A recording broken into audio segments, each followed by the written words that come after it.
Bet the Board presents Stay Green.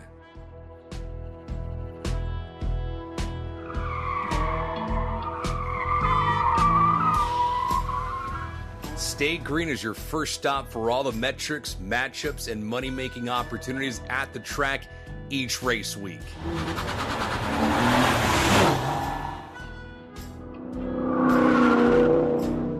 This is Stay Green, the NASCAR betting podcast.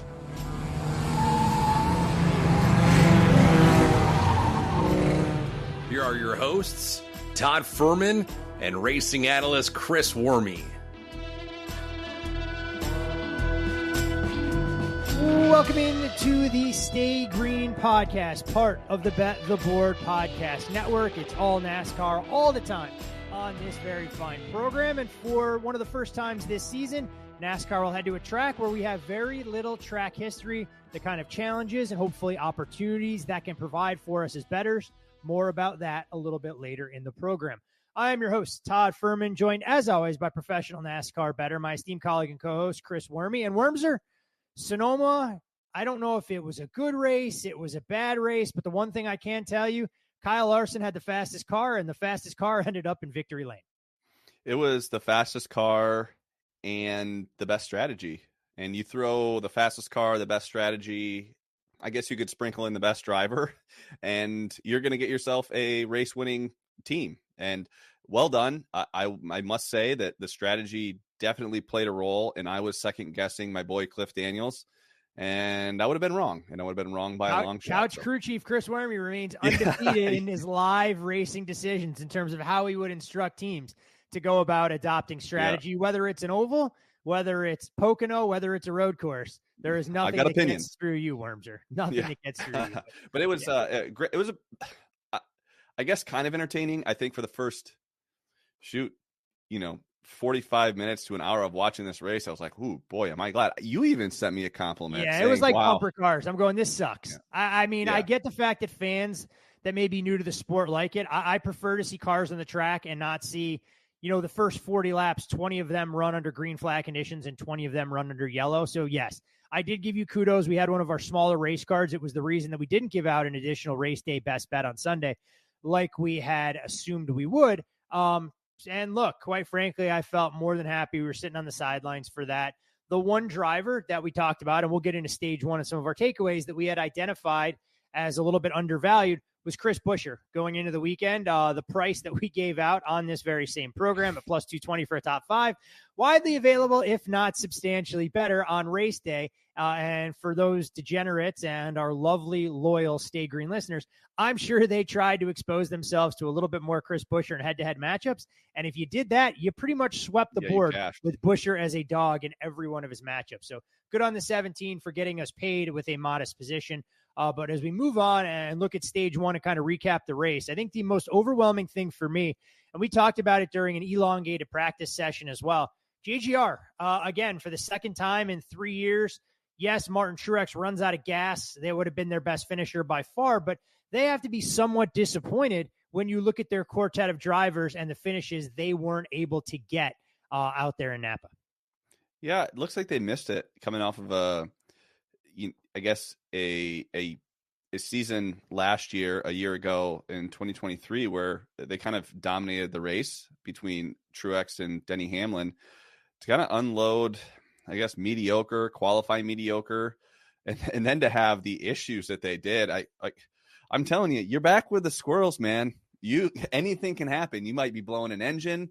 Ty Gibbs, after his comments that the wall in turn 11 is not that much different, he finds himself just bashing it and kind of ending his day or his chance at having a good finish. Durability of his composite body that did not work out so well.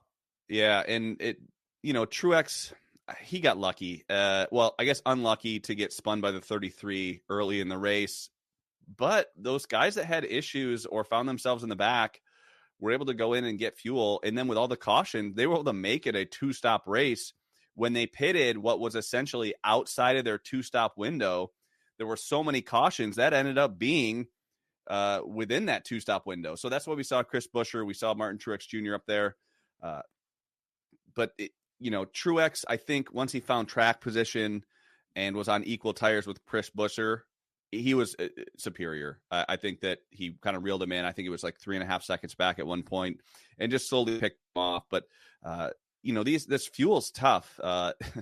They're very close in these calculations. That's how important, how much time you spend on pit road. We saw that happen in the last 2 weeks. We've seen now guys run out of gas in the last lap, and what a massive change when it comes to those points. I mean, Truex is not in a position to just give up a ton of points like that.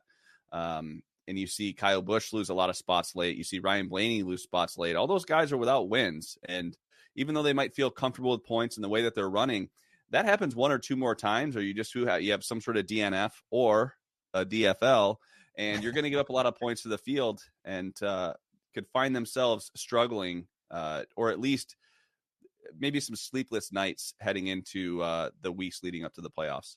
I mean, it's getting closer to the postseason. 16 races down, only 10 to go in the regular season before we'll start the 10-race playoff window. So for drivers that are on the outside looking in, there are still some tracks that bring uncertainty. If you get an unlikely winner cut from the same mold as a Daniel Suarez earlier this year, Austin Cindric, that playoff race tightens up substantially.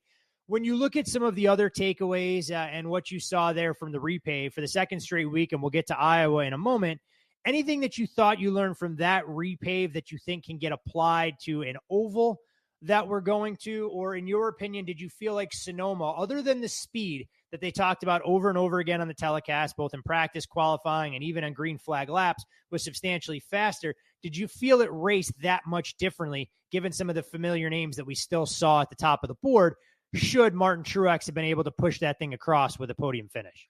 Yeah, I think it's going to race very similarly to the race in the past. I will say my major takeaway, and I'm going to go ahead and lump this in with the week prior from Gateway, and I'm going to say that I second guessed this strategy. There wasn't a lot of tire fall off at Gateway, and there wasn't a lot of tire fall off at Sonoma. So I thought it was, hey, when you're inside your window, you pit and then you don't pit again.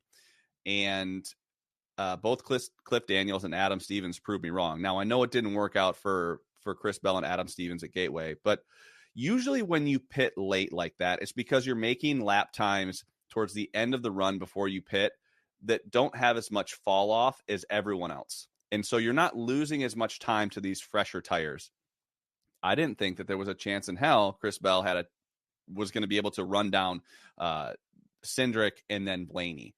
However, I was proven wrong. And then the same thing happened this week where I didn't think that there was a chance that Kyle Larson from 8 or 9 seconds back would be able to run down Chris Buescher and Martin Truex Jr. However, Chris Bell at Gateway and Kyle Larson at Sonoma had one thing in common. They were clearly the fastest cars at both races. And so when I was thinking about whether they would actually get there, I go back to Denny Hamlin at Richmond when he waited 8 or 9 laps to pit. And then what he found was he's able to make up a lot of lap times early, but it would get harder and harder to pass these cars as there were more laps on those tires. That's because Denny wasn't the best car that day. I think Martin Truex Jr. was the best car that day. So Truex may have been able to do that back at Richmond, but Denny Hamlin wasn't able to do that. So I think moving forward, if we do see someone on an opposite strategy and you are live betting, I do think that the best car, even at tracks where there's not a ton of fall off, the best car can wait, pit, and then actually make up a lot of ground on the leaders and potentially get a win. Whereas I don't think a 5th or 6th place car would be able to do that. Chase Elliott was a perfect example. He was on the same tire strategy as Kyle Larson at the end of this race. And he did make the top 5, but there was some shenanigans that went on there. But he did not make his way through the field like Kyle Larson did. So whether that was just luck and in track position when he came back out on the track, but it came down to speed. And ultimately, Kyle Larson and Chris Bell in both of those scenarios had the best car. They were able to make up ground on fresh tires at a track where tires typically hadn't mattered early in the race. I mean, look, if you have the fastest car, it's going to afford you a lot of luxuries. You're not painted into a box, and you don't have to get too creative if you think there's going to be opportunity to make up some of that place differential. under green flag conditions, whether it's pitting on a pit road that's not nearly as congested, not getting bogged down in dirty air, a number of things go into those calculations. And we'll see how some of that stuff plays out as early as this week as we head to another repave. So when we wave the green, white checker flag on Sonoma and congratulate Kyle Larson on yet another victory this season, we start to shift focus towards a debutante track as far as the Cup Series is concerned. Iowa has been itching for this moment. We'll see if it can live up to expectations. And when we look at the track at Iowa, we're talking about just shy of a mile, 7/8 of a mile, the only track of its type and particular distance. Short track package will be used, limited banking here.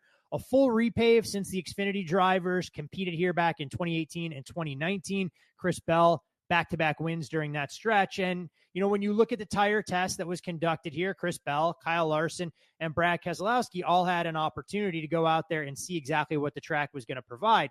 Now, what's interesting about it, if you read some of Chris Bell's comments, the repave basically made it a whole new racetrack. It adds a lot of grip to the racetrack. Iowa was a place that was a low grip track before. You could move around all over the place and really pass guys.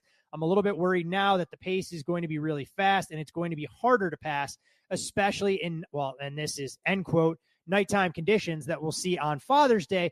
But I think there's also another important element of this particular repave that you, I, and the rest of the NASCAR community have found extremely fascinating. Well, they didn't repave the whole thing. Like, I didn't even realize, like, when you hear repave, I think of a full repave. And it wasn't until I was listening earlier in the week to Actions Detrimental, like, oh, they didn't repave the whole thing. And I don't know what to think of this. Just ran out of money, just didn't have access to asphalt. Are we going back to COVID where we have logistical concerns about being able to obtain materials? Now, I understand. I do understand repaves are needed. We had weepers at Atlanta, and you had to get rid of that. You had weepers in Texas. You had to get rid of that. Those things, I understand there's a structural issue underneath the track that is, when we say weepers, where water tends to come up through the cracks and then it's hard to get the track dry. Now, we have wet weather tires now. Yeah, throw those wet weather tires on the cars. Let's go. Am I wrong to think that these weepers won't exist on the straightaway where they have not repaved? I know that there's some banking on the straightaway, so if weepers were the reason, then I don't understand how a partial repave. And by the way, if it's at all progressively banked, you're still going to have the weepers at the top of the track that hasn't been repaved. So I'm never a big fan of repaves, just because, I love to see tire fall off. I think that puts the car in the driver's hand. I think you can forfeit a little time on the stopwatch early in a run to gain it late in a run. You actually see guys giving each other spots. Here, nobody's getting a spot. I don't know if you've seen. Maybe Daniel the Highline Suarez. comes in. Maybe the Highline comes in. You said there was an interesting quote on Door Bumper Clear about Kyle Larson ripping the Highline that Christopher Bell has told us through multiple interviews doesn't exist. Yeah, I just think that that's going to chew tires. I don't know how that works out. It'll be interesting to see. With that being said, I went back and tried, from a trap comp perspective, we can go back to you have the flat tracks, you have Clash, or, in LA, Nashville, Martinsville, New Hampshire, Phoenix. Gosh, I think Nashville with the concrete is a really tough comp. Martinsville, I think it's just too narrow and the corners are going to be way too slow. New Hampshire, I could see a little bit because you spend a lot of time in the corner in New Hampshire, but we don't know what kind of fall off we're going to see. Phoenix, I think, is going to be a little bit different with the two ends of the track. Very, very different at Phoenix. I don't know. At Richmond would probably be the closest comp, maybe a little Gateway.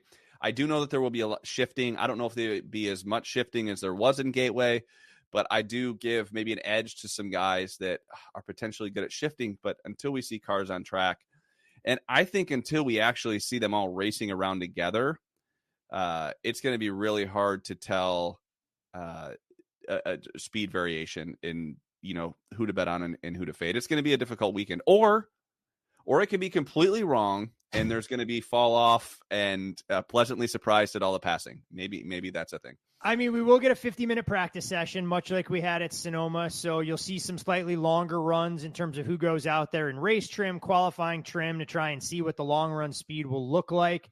And you figure that the guys that were here early will at least have a leg up on the competition. I mean, I know Josh Berry, who tested at Sonoma, wasn't happy with the way things unfolded for him, but Ross Chastain quickly realized that he's got to make up as much ground on the restarts and was pretty effective in doing so. No reason to touch on his dust up with Kyle Busch. And then Martin Truex Jr., who knows what would have happened if he qualified better than where he did. So something to think about there.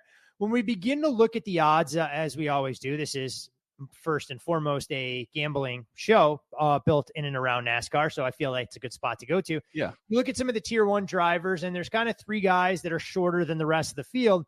Christopher Bell comes in as the race favorite, widely available 5-1, prices even shorter than that. Denny Hamlin 7-1, Kyle Larson at 7-1.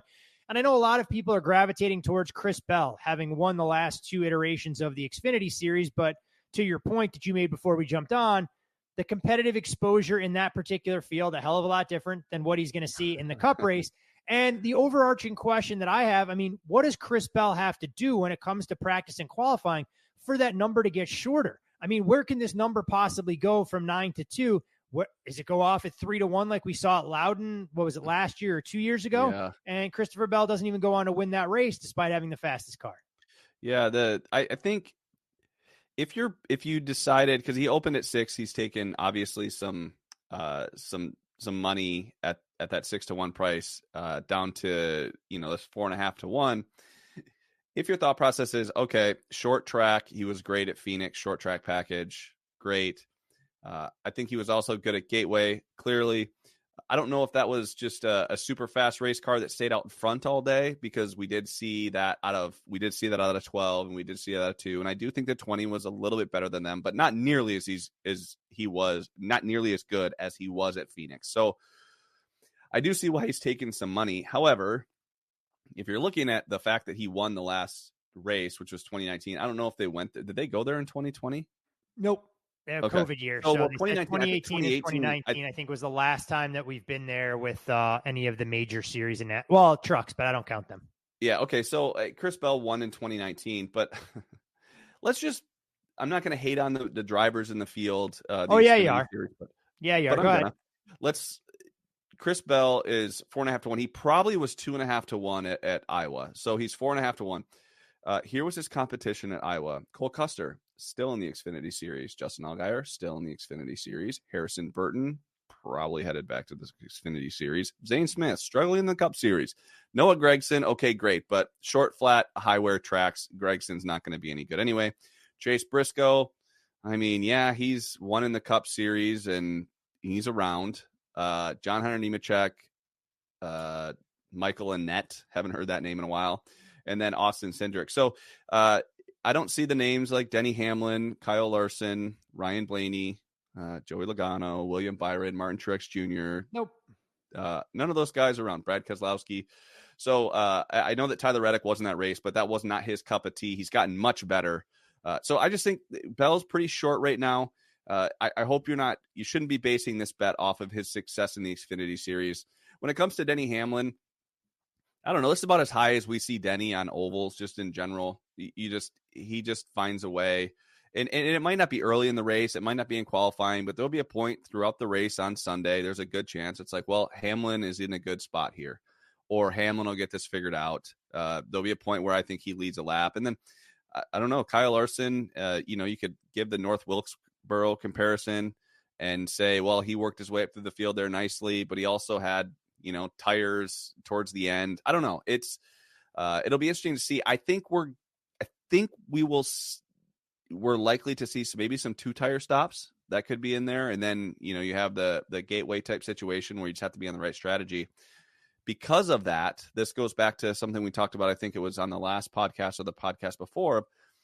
At this point in the week, I'd rather take some longer shots than guys at short prices. I don't see these prices really headed anywhere. I think Larson maybe could eat up some more win equity.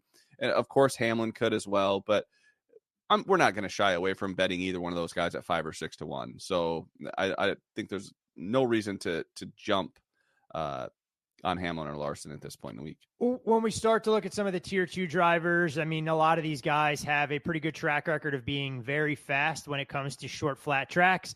Ryan Blaney, Joey Logano, William Byron, Martin Truex, largely priced the same, plus or minus around 10-1. And then you look at a couple of drivers a half tick below them. And Ty Gibbs, who continues to be the bettors' darling, regardless of where we go and the respect that he commands in the market, along with Brad Keselowski and the aforementioned Tyler Reddick, who, to your point, back when he was here at Iowa at a short flat track, especially high tire wear, not necessarily in his wheelhouse, but he has gotten consistently better on this particular track type and has been one of the more underrated guys, I think, on short flat tracks this season. When you look at those guys, is there someone that stands out with a little better resume or someone that you think has potential to really shoot up the board? You mentioned North Wilkesboro. Look, Joey Logano went out there and pretty much dusted the field, qualified well, sat up front and used the 2-tire compounds and took care of business. And we've seen Joey perform extremely well when it comes to qualifying on repaves. Last week, the same sort of thing before he gets mired back in traffic and his day gets ruined, pitting a little bit earlier than crew chief Werme would have suggested. Yeah, I didn't understand that. But I guess when it comes to some of these drivers, Logano, yeah, he's good at these repaves. He was good at North Wilkesboro, obviously the Clash. We've seen him just find success at new places. Opened up at 12, took a little bit of money down to that 10-1 range. But this is just a partial repave. I don't know if this is a partial repave. Is there a new category of drivers and who's good on a partial repave? I don't know if Logano fits that. I haven't been able to identify any track history for any guys when it comes to purely how they perform at partial repaves. So yeah, maybe like who was Darlington had like that. I think Exeter 2 was kind of repaved, but other than that, I don't think that we've seen anything like this where you're going to have a groove and a half or 2 grooves that are paved. And if you get 3 wide, someone's going to be, I don't know, SOL. I mean, or like Denny's, get into the marbles, get it going, 50, get into the marbles, chance. baby. Yeah, maybe it'll be like Texas where no one makes it stick all day, and Denny will try to do that. 50, I think the other guy that I found that's taking a little bit of money that I thought was that Martin Truex Jr. That is going to be a direct Richmond comp, in my opinion. They're just going, hey, the best car at Richmond, this is the closest. But I would disagree with it being like a direct comparison just because you're not going to see a lot of tire fall off. And Truex is typically good at that. You know, when we had the issues at Bristol, it was Keselowski, Truex, and Hamlin. Like, we weren't shocked there. But then you go to North Wilkesboro, Truex was a donkey kind of all day. The only reason I know that is because I faded Kyle Larson with him and watched him just be the most average guy I've ever seen in my life. So I guess he's got a lot of money. So the $1 million probably didn't mean much to him. And Gibbs, this Gibbs thing, I think we're going to start to see some higher prices on Ty Gibbs, or at least we should. I guess if the market is still going to take money at this 12-1 range, then okay, so be it. But he's clearly been the worst of all the Gibbs cars, and I think does a great job of practicing well, but you get him out there and he just does not have that same kind of speed to make passes. He holds onto his track position quite well, but I don't think he makes a lot of passes and drives through the field as effectively as some of these guys with a little bit more experience. So that's kind of where I'm at in tier 2. I mean, Ty Gibbs, 1 podium finish over his last 10 races. And while I don't want to discount anything that he's accomplished, I mean, the reality of it is this guy has 3 podiums so far this season, 4 top 5s and 8 top 10s. The lion's share of his damage came earlier on in the campaign as the racing has gotten a little bit tougher. He unfortunately has fallen off. And I think for the 54, the goal still remains, can he get his first Cup victory, and will it come this season with 20 races left to go? When you get a little bit further down the board and we try and speculate on guys that could be a little bit of a surprise story, I mean, we're talking about Chase Elliott, Chris Buescher, Ross Chastain, Kyle Busch, Alex Bowman. The list goes on and on with talented drivers from good race teams that aren't commanding a ton of respect in the market. Is there a driver or two that you think is worth an early look when you talk about trying to get good numbers, build your portfolio, and then add to it with some of the drivers that unload quickly and kind of show those race-winning capabilities in practice? Yeah, the one that, or two that I'd like to kind of call out would be Buescher and Chastain.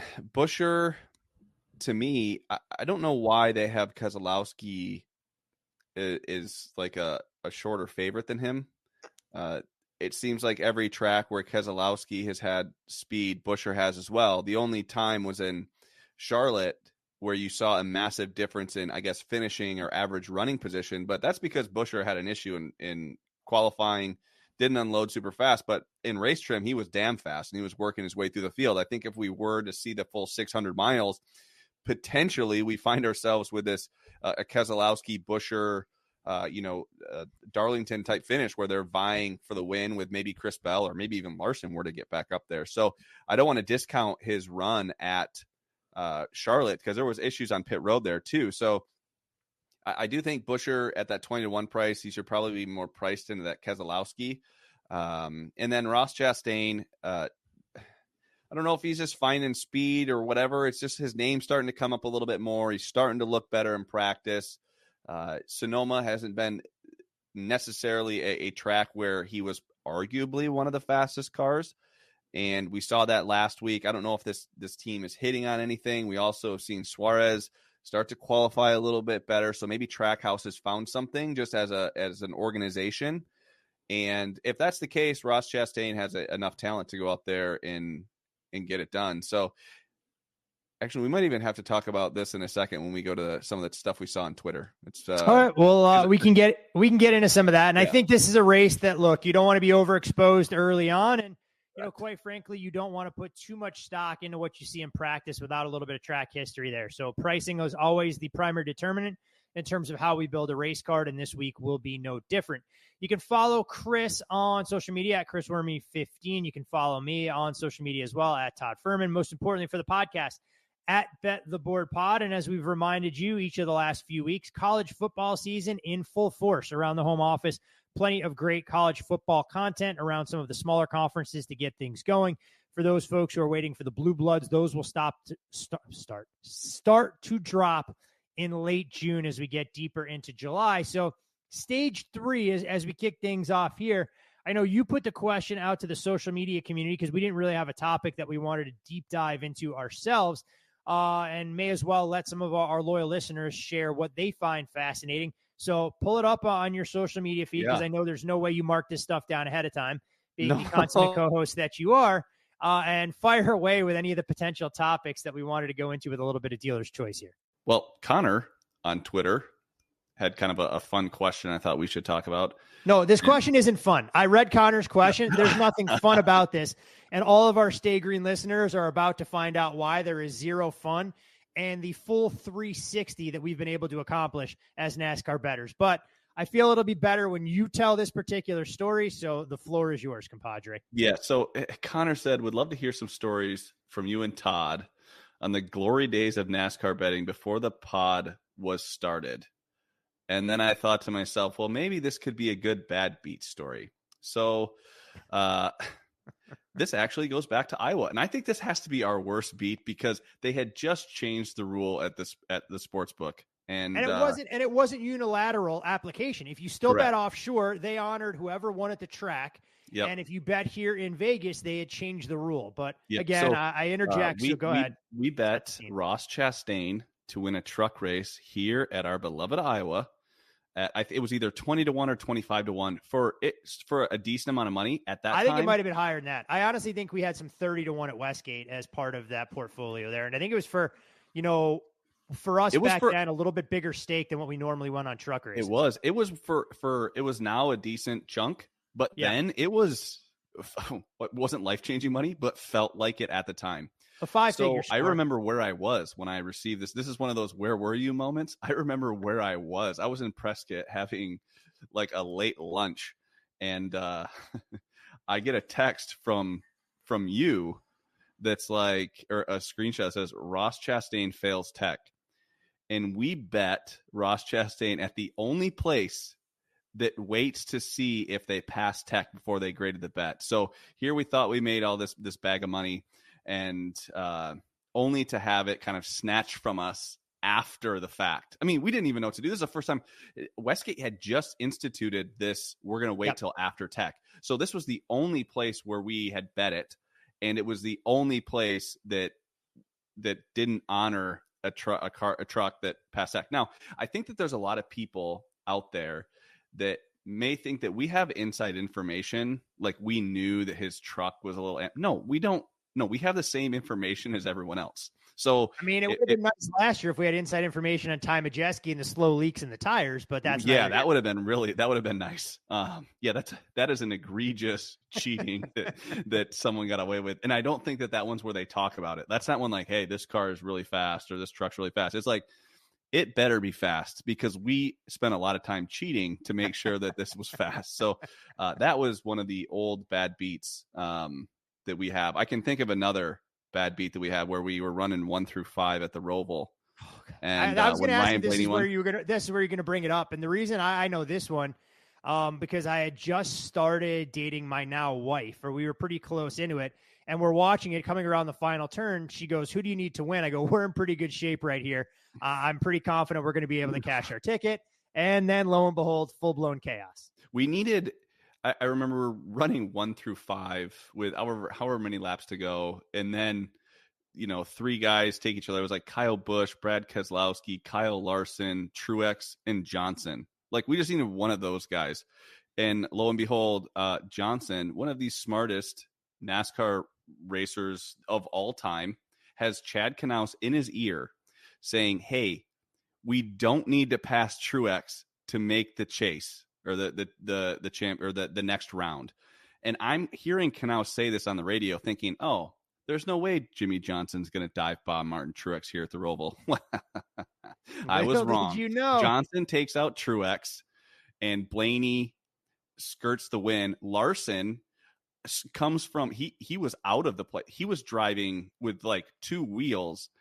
Someone ends up stopping right before the start finish line, and he ends up making it into the playoffs. I mean, it was absolute chaos. I don't remember what year it was. It was like 2018, maybe 2017. I can't quite remember. All I'll say with all this, and I know there were some bad beat stories about, hey, if a guy runs out of gas, is it a bad beat? There's no doubt. Look, if you had Martin Truex in matchups last week at Sonoma, you were dealt a cruel hand when he runs out on the final turn. Similar to Ryan Blaney running out on the final lap, but Christopher Bell blows an engine there. I think for it to be a bad beat story in NASCAR, it's got to be a DQ that comes after the fact. In my opinion, that's the only thing that constitutes a true bad beat these days. When you've thought for the last 90 minutes that you had the outright winner or that you were going to win a boatload of matchups, and lo and behold, you're scrolling through Twitter and it's Jeff Gluck, Bob, and some of the other NASCAR insiders. Oh, by the way, joke's on you. Your guy, he's getting DQ'd. Now, again, check your house rules. Heaven forbid that we should be in a race where we bet a guy at multiple books. He gets disqualified. That book honors the winner, and we have the guy that finishes second. The gambling gods have not given us that particular level of luck. So if there are Stay Green listeners out there who have been in that spot that had Denny Hamlin at Pocono, but bet Hamlin at a book that they honored the win, and then they bet Chase Elliott as part of their portfolio as well, so they're able to cash 2 tickets. I'd love to see some people slide into your mentions and mine to share stories of being on the right side of good fortune when it comes to post-qualifying tech. Post-race tech. Yeah, that's incredible. There's a lot of questions. Ryan over at Win the Race is asking about just the surface. I think we covered that. Daniel Cespedes, he used to work with NASCAR. I'm not quite sure what he's doing now, but he was asking if I was keeping up with the bracket challenge and kind of the thoughts this week on the matchups. To be honest, it's just not something I'm super involved with right now. It's about handicapping for me. I think that, take the dog, in my opinion, and you look like a genius so far these last couple of weeks, because a lot of these matchups are decided on whether it's a mechanical failure or some arbitrary randomness running out of gas. So those are 2 that just kind of stood out to me. I know that you have a sportsbook operator out there that chimed in. Yeah, we'll get to him in a minute. He loves to be front and center for all this dialogue. We'll get to him in a second. But when you mentioned the bracket challenge, I am actually curious in terms of how that will be shared in terms of the sportsbook and if they'll look to book some of those matchups, because we know TNT will take over for that kind of middle portion of the schedule, and it's going to be a major talking point. So I'm very curious if we're going to see, a $6 favorite in some of these matchups. I know you and I joke all the time that if you could blindly bet against elite drivers to finish inside the top 10, that you'd be able to make money over the course of a full season. maybe this gives us a vehicle to try and be able to bet against some of these guys, because it's not often you're going to be able to go to a road course and bet Justin Haley against Denny Hamlin at an exorbitant price tag by any stretch of the imagination. So I'm very curious what kind of opportunities are presented there. And who knows, maybe if we're doing the Stay Green podcast this time next year, we'll offer up a trophy or something like that for the best bracket outcome. Someone can see your ugly mustache that they get to see on the pre-race poll, and that'll be emblazoned on a 37-cent trophy that we can pick up at the dollar store. But that sportsbook operator you mentioned, I know Jeff Benson is a big fan of the Stay Green podcast. I think the one nice thing, this is actually a great way we always want like these yes, no props on some of these, minus 700 guys to finish in the top 10 or something. You actually could probably get something like that where you could take a Kyle Larson, minus 700 against, I don't know, a Justin Haley or something like that, where it just normal race plays out, Larson wins, but this will give you a chance to actually play that Haley side at, a 4.5 or 5-1 price tag. And then just, kind of hope for chaos and who knows what happens there. So yeah, that's what you're looking for. And what I was going to say before, I know Jeff Benson had shot us a note, does great work over at Circus Sports across the board, asking about our thoughts on the season-long championship for NASCAR. I think that may be a topic that we can delve into a little bit going into next week's race, so we have a little bit more time. So Jeff, hold that thought. We will get to it. I know Werme and I have shared our sentiments about how difficult that market could be to try and break down, given the uncertainty of the 10-race playoff, but we will no doubt spend a little bit more time on that. Werme, I'm waving the checkered flag on Iowa. I think we've done enough damage for a race that we are very curious to see unfold this weekend. Hopefully some opportunity is there. I'm going to say with a high level of certainty, we will offer up a race day best bet. Yeah, given some of the unknowns. I know a lot of folks will be, hopefully with their family celebrating Father's Day. They're going to want to do something to try and have a little skin in the game. Additionally to where we're going early, and normally we discuss this ahead of time, but you have carte blanche to take the entire betting board at your disposal for our pre-week best bet going into Iowa. Yeah, I'm going to stick with, at this point, I think Christopher Bell is overvalued. And I'm going to stick with Kyle Larson as a dog. He's a plus 110 dog against Christopher Bell. That's at Superbook. I like Kyle Larson here. If there's any truth to this ripping the high line that was talked about on DBC, if that's a thing, I'd be shocked. But I also don't think heading into, almost any oval, Kyle Larson should be a plus 110 dog. So I'm going to stick with Larson. I think that they'll practice well, unload well. And Christopher Bell did not sound positive in his comments about just the repave of the track. He was very successful here in the Xfinity Series. He expressed how much he liked it. There's no love lost here now. He's very disappointed, and it's kind of nice seeing Chris Bell speak up and kind of say, look, well, it's, and he's dealing with reporters that are only, they're like local Iowa reporters that don't really cover NASCAR. So he's trying to be nice. Are you excited for the repave? Well, no. It used to be great. No, not really. Yeah. So that's my pick. It's at Superbook. Kyle Larson plus 110 over Christopher Bell. Yeah, I'm curious to see where some of these numbers go. I know we shared our thoughts earlier in the show, and it was interesting. When we were breaking that down, I kind of wanted to run a quick search and see what some of the comments, if we'd missed anything in our build up to recording. Elton Sawyer had some interesting comments about the repave and why NASCAR elected to do that. They didn't think it was going to be required. Then they decided that they thought it would be in the best interest of everybody. So let's just hope that we have a new track, that we get a little bit of passing. Not optimistic about that, but we get an exciting race, knowing that it switches from Fox over to NBC. So we'll get a new broadcasting team. It'll be a little bit unusual not hearing Dale Jr. On the broadcast. But look, NASCAR is a sport known for change. And over the next, 20 races by my math, the NBC folks will take us across the finish line in early November at Phoenix. So great to see a new track on the schedule. We can only hope that the racing at New Iowa is the same as what we would have seen at that highly worn surface that we grew accustomed to back in 2018, 2019. But other than that, Worms, or anything else you'd like to share with our loyal listeners? Nope, I got nothing. All right, pre-race poll at normally scheduled programming this week, or are you taking a bye week since you're going to be on the road? It'll be 5:00 Eastern, 2:00. Quick math. 2:00 Pacific. Time zones are tough. Time zones are tough. I'll be actually in Arizona, and so, but still plan on doing the full pull, and hopefully find some winners.